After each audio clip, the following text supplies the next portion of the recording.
AGR case में क्या टेलकॉस को रिलीफ मिलेगा? इंडिया के टेलकॉस की हालत बहुत ख़राब है, स्पेशली वोडाफोन आइडिया की, जो इंसॉल्वेंसी के कगार पर है। जियो एक अकेला राजा की तरह मार्केट को रूल कर रहा है।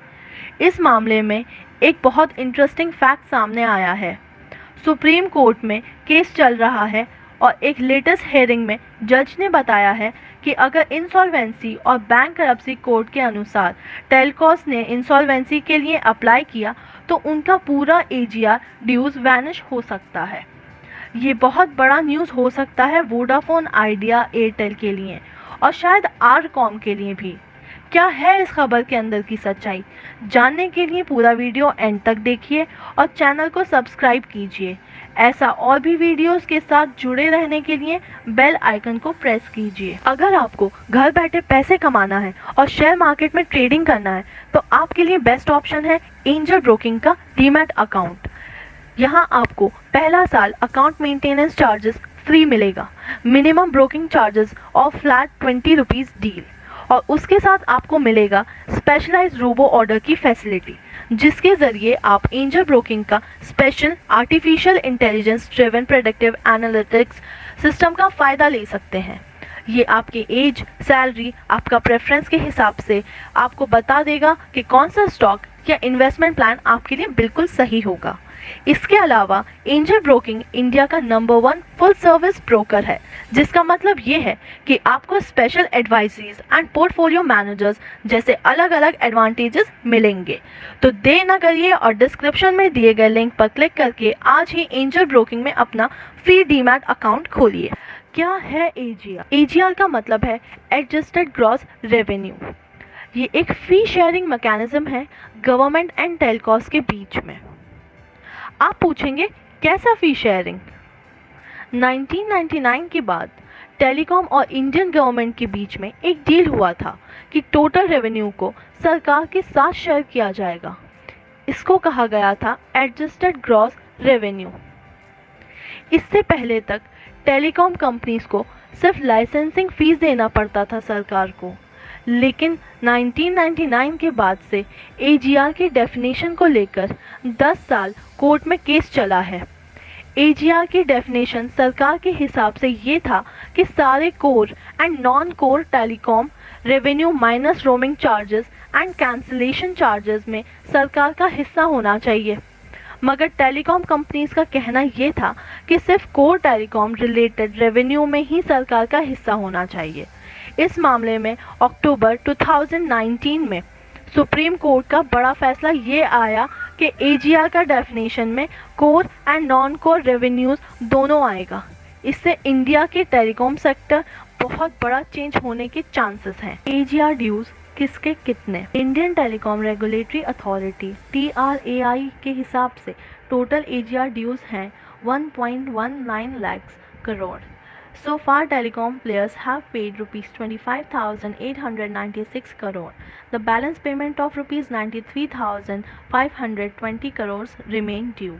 Out of its total due of 43,980 crore, Bharti Airtel has paid rupees 18,004 crore so far, while rupees 25,976 crore is still remaining. Vodafone Idea's due are the highest at rupees 58,254 crores, of which the company has paid rupees 6,354 crores and the balance due is rupees 51,400 crore. The dues of Tata Teleservice stands at rupees 16,798 crore, of which it has paid rupees 4,197 crore. While Jio's dues are at rupees 194.7 crore, all of which have already been paid by the company. इसके बाद telecom companies ने court में ये appeal किया कि इतना पैसा एक साथ देना बहुत ही मुश्किल होगा कंपनीज को बिना सेल किए। ऑलरेडी रिलायंस जियो ने सारे टेलीकॉम कंपनीज को बहुत बड़ा लॉस में ढकेल दिया था उनके फ्री प्लान्स की वजह से और प्राइस वॉर्स की वजह से। इसलिए कंपनीज ने कोर्ट से ये मांग किया कि उनको 20 साल का स्टेगर्ड पेमेंट ऑप्शन दिया जाए, जिस पे कोर्ट की सुनवाई अभी भी चालू है। IBC court and insolvency. IBC code Indian banking regulation में एक ऐसा कोड है जिसके हिसाब से सारे इंसॉल्वेंसी प्रोसेस को ट्रीट किया जाता है और ये सब पे लागू होता है।